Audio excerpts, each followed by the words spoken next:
Welcome back to the Scouting Combine here on NFL Network. For the first time in 5 years, the school that has the most prospects at the Scouting Combine is not Alabama or Florida State. There are 14 Ohio State Buckeyes that will be on the field, or have been already, throughout this entire Scouting Combine. And the head coach, the man who bleeds the scarlet and gray from The Ohio State University, Urban Meyer. Good to see you, Coach. Great to see you guys. 14 of your kids here for the NFL. How much you get your door knocked on by any of these scouts and evaluators wanting to get your thoughts on some of the kids out there? How often is this happening? Well, first of all, it's good news, bad news. Good news, we have 14 guys at the Combine. Bad news is we have 14 guys at the Combine. You get to replace them, yeah. But it was probably 08 when I was a head coach at Florida. We had a similar type team. We were just loaded with NFL prospects, and it was what you thought. I mean, it was every week, every day. We had a special day for the juniors coming out, where we had all teams represented by the NFL. And we'd never done that before, but there were so many of them that instead of coming in one at a time, we just couldn't do that workload-wise. So we had a special day for the juniors, and that's a credit to the National Football League. All teams were represented that day. Coach, yesterday Ezekiel Elliott worked out, and it's funny because somebody asked me about the Michigan State game, and he and the way he reacted after it. And I went, wait a minute. I look at it a different way. Here's how I looked at it. I don't know why or what the carries were. All I know is when I watched the tape in the second half, as frustrated as he probably was, he kept knocking down defensive ends and linebackers on quarterback draw, quarterback counter, everything you were doing. That shows a toughness to me and a team-first attitude. Would you agree with that? Oh, yeah. And the bank that he has, it was wrong. He shouldn't have said those things. But I always see whenever a reporter sticks a microphone in a kid's face within a half hour after an emotional game. Yeah. But he was right. He should have had the ball more, and we didn't play very well. But that wasn't the place to do it. Right. But, you got to move on. When I hear people talking about that, there's much more important things to worry about. Plus the toughness. I'm blown away by that kid's upside. He's the best player I've ever coached without the ball in his hand. Think about that for a minute. He's the best as far as blocking, as far as pass protection, as far as effort down the field. On Braxton Miller, that great run he had, he blocked 2 people on that play. I mean, it's tremendous. That's a statement. So we're going to see Braxton Miller later on today with Cardale Jones. And the question I have for you is, what do you think of this young man's prospects at the next level? Well, it's obvious I love him. There's no issues. The alcohol, the drug, there's nothing with him. He's as clean as a whistle and a great kid. Very team first. He's a selfless guy. There's going to be a little bit of patience involved because it's a new position for him. He'll probably be as good an athlete that's represented here, which says something. He'll run a blazing time, and he's great ball skills. But there'll be a little bit of patience involved in his development because it's new. It's a little bit like Terrell Pryor. The advantage Braxton has, he's played receiver now for 6 months in major college football. So I think he's going to be a diamond in the rough. And how much should we read into how he handled it? I mean, there wasn't an issue at all to go from one position to another. Well, that comes from his family too. His dad's a great guy, and we've all had those third uncles involved where they're a pain in the what. And that wasn't involved, and he didn't have as many touches, and it's hard to get all those guys touches that. How about Bosa now? I mean, Joey Bosa he's fun to watch on tape, and I think he can play up and down the line of scrimmage. Yeah, he's tremendous, and I keep throwing these big words out there, which I love these guys, but he's as good as I've ever been around. He's that good a football player. He's powerful, and he's also has a way of getting. I call him get skinny on offensive linemen as far as turn sideways and get in the backfield. We're here with Urban Meyer. Now they're going through the route tree. What is your impression of this event, Urban, when you see these skills out here on the field? We go back and forth here on the air on NFL Network, wondering about how functional this is, how useful it is. That's great. What's your take on it? Well, I wish we could do it for high school athletes. I think you do it. Your Ohio State camp. Come on. Run through it. Well, which is what you try to get them to camp. This is actually a camp. Right. But we don't get them all there. But I think I was here 20 years ago or 18 years ago, and I had dinner last night with Gil Brandt, who actually started. And it's. I think it's great for these kids. I think it's great for the fans. And what the NFL Network has done for this game, this is an event now. It used to be just go get a physical and move on. It's amazing. Well, Gil would probably know your 40 time, Mike, off the top of his head. I don't want anybody to know. I want to know because I watch you on TV run that 40. I don't just see a time underneath it. Well, I established the over/under with the shirt and tie on. 609 is the over/under this year. Nice. You have a slow thumb, Dude, I've helped you out more than you know. Uh-oh, don't say that. Don't say that. And we're going to see Connor Cook in a moment. What's your impression of Connor Cook being on the other side of the field? I know you didn't face him this year, but what can you lend your thought? What thoughts do you have on Connor Cook? Well, I think the number one evaluation of any quarterback, because you're the leader, is your competitiveness and your win-loss record. And he's some ridiculous, I want to say 34-5. Yes, and he's a winner. I think this is him right here. Yes, it is. He's got the tremendous ball out. I mean, the ball's out fast. Great release. Well, you know, the conversation is that he wasn't a captain every game. That's the conversation that's going on right now in regards to him. Is that something that should be read into the equation? Absolutely. That position, I don't know Connor. I know his coach very well. And sure. They love him there, so I'm certainly not judging, but I think that's something you need to ask, especially that position. Stay in the blue unless you're the next guy up. Urban Meyer, kind enough to spend some time with us here. The interesting thing for these quarterbacks is now that we're into the route tree part of this is that most of them have never thrown a 5-step drop, 5 to the hitch. Those type throws they've never done. And we're getting our first opportunity to kind of see them under center with footwork. And my take on it is I don't really care if you complete the pass. I could care less. I want to see how hard you've worked on your footwork. I want to see the ball come out of your hand. End of story. Is that fair? That's fair, and that's, we're an offense that we don't play under center very much, sometimes at all.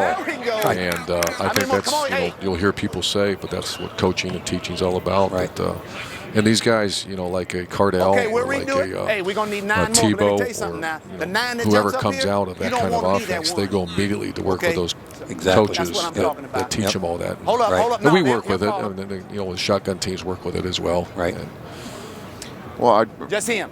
You mentioned Where's he at? Tim's name. I might as well ask you. Back up. No, I mean, the guy can't get a job in the NFL.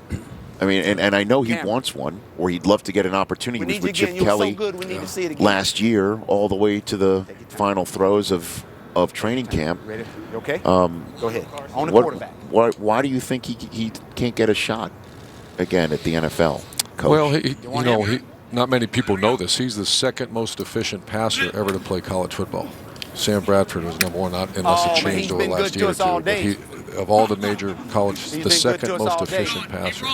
So obviously he got the job done. Now he does have somewhat of an awkward throwing motion at times. He's worked hard to improve that. I really thought the Chip Kelly experiment in the Eagles, that was his chance to break in. I wish he'd get his foot in the door, because I think everyone has a good feel what would happen if he gets his foot in the door. He's a winner, he's a competitor, he makes your team better. And at some point when he learns the offense, he's going to be good. But, I don't know. And obviously I'm a very biased opinion of Tim. You know what I'd like to see, and Kurt Warner's down on the field. And Kurt made this comment about Tebow a couple years ago, and I agree with it, which is as badly as he wants to be a quarterback, which I appreciate. I go back to Rich Gannon, and everybody tried to make him some different position, and eventually he became a Pro Bowl quarterback. But if he wants to be an NFL quarterback, why not go to Canada? Why not go to the Arena Football League and be forced to get the ball out quickly? Why not practice your craft? If you tell everybody you want to be a quarterback, I think he ought to be doing that.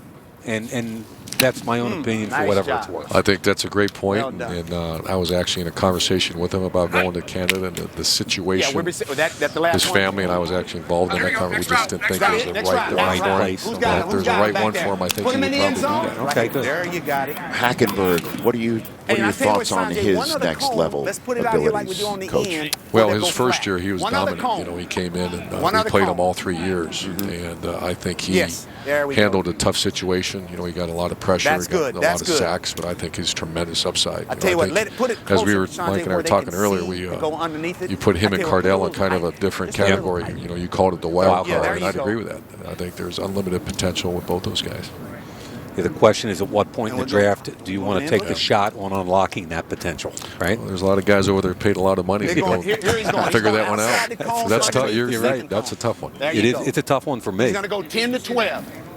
And you figure, I was talking to Bill O'Brien about Hackenberg, and he obviously thinks very highly of him. But these guys are so young, and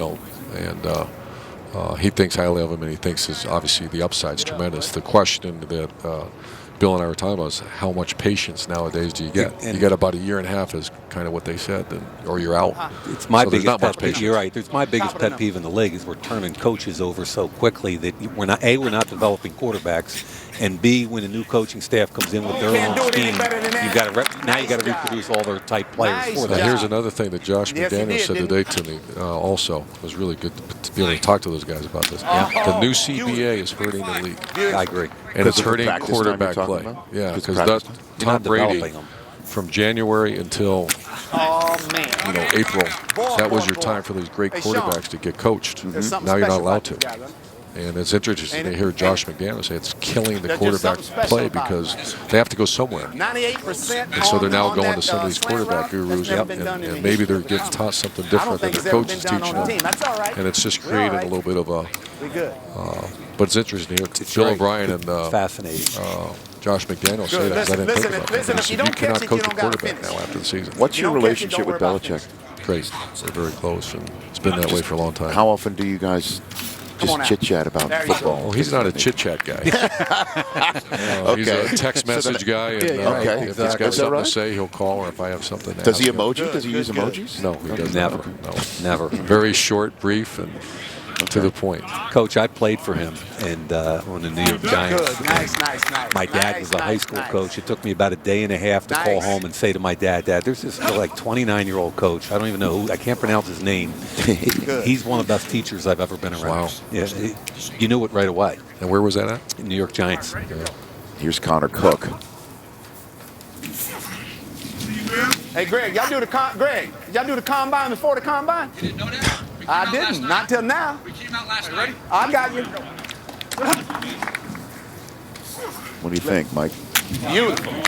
That Cook? That's good. I mean, I've watched 5 of his tapes. I think I have a pretty good feel for the kid, and I think he can make every throw. If you watch the second half of the Michigan game, he was only 18 for 39 against Michigan. But the second half of that game, he took a beating and made throw after throw after throw. And Michigan's a press man team. You got to see him throw against a bunch of NFL style stuff. He threw back shoulder, big box fades that I thought were NFL style throws. Nice job. I said earlier about Connor, and you said a little bit too, Coach, is that I think he can make every throw. Man, and he's 34-5 as a starter.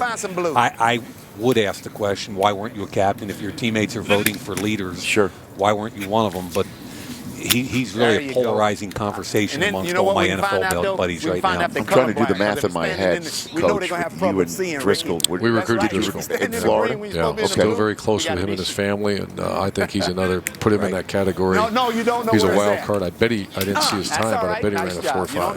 4.55. Yeah, you're right on it. Big, strong, and his arm strength is phenomenal. What are your thoughts on this young man? Goff. We played him as a freshman out of Cal, and he's in an offense that is very well coached, especially for what they ask him to do. Coach Dykes. I feel like Chris Fowler setting you up as an analyst right now, Coach. Sure. You know, I feel like I got a little Fowler in me right now, talking with you. Tell you what you see with Goff right there. It's simple, even in gym shorts, is quick feet and a quick release. Ball's out so quickly. Here's Hackenberg. I was at the Manning Passing Academy every year. I help coach in that, and the top college kids are there a lot. And I stood next to this kid throwing the football, and he's a big, good-looking kid. The ball comes out beautifully, and you want to root for that kid. Well, the thing you got to also, he had an opportunity twice to transfer, right? I give him a ton of credit. And he stayed put. When Bill left. Right. After his true freshman and year. then what was going on at Penn State, too. Yep. You're 100% right. He's one of those guys that every coach does it. In pregame warm-ups, you just kind of peek around the corner and watch your quarterback warm up, and watch Hackenberg warm up, and you're like, oh my gosh, how we can stop this guy. And Cardale Jones later on today, what do you think we're going to see from him, and what scouts are looking to see from him, Coach? Here's an interesting thing. He's 11-0 as a starter. He's a national champion. He's got as strong as arm as anybody that's out here, and I think he's going to kill it today. I've already talked to a handful of GMs and scouts that were interviewed him so far, and it wasn't an excuse. It wasn't. He started for us and eventually got beaten out, and he didn't make excuses. But I think he'll have a great showing, and I think he's going to get. This is going to be his day. I think he's going to move up in the draft today. And that's coming from people that have told me that. Wow. Coach, we really appreciate you spending Good time. seeing you guys. Thanks, man. Right here, Yeah. Urban Meyer from The Ohio State University, right here in Indianapolis, where my guys, just to be fair,